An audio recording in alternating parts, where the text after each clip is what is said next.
Euskal Herria Bilduk Katalunia eta Eskozia adibide hartuz, baina gure erara Euskal Bideari ekiteko deia luzatu du. Bilbon egindako agerraldian izan da. Euskal Bidea elkarrekin Euskal Etxea eraikitzeko izeneko agiriarekin bide propioa abiatu nahi du koalizioak. Abia gaitezen Euskal Bidea hartzera gure etxea eraikitzeko. Asmo horrekin bi gako azpimarratu ditu Rebeka Uberak.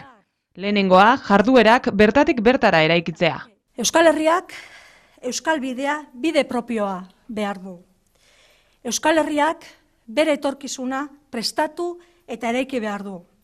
Bere buruaren jabe izanez.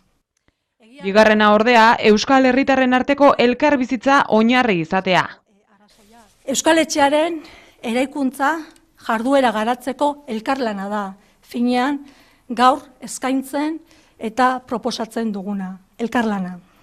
Honela, lankidetza honek autoeraketa prozesu progresiboa izan behar luke, lurralde ezberdinen arteko kohesioa landuz.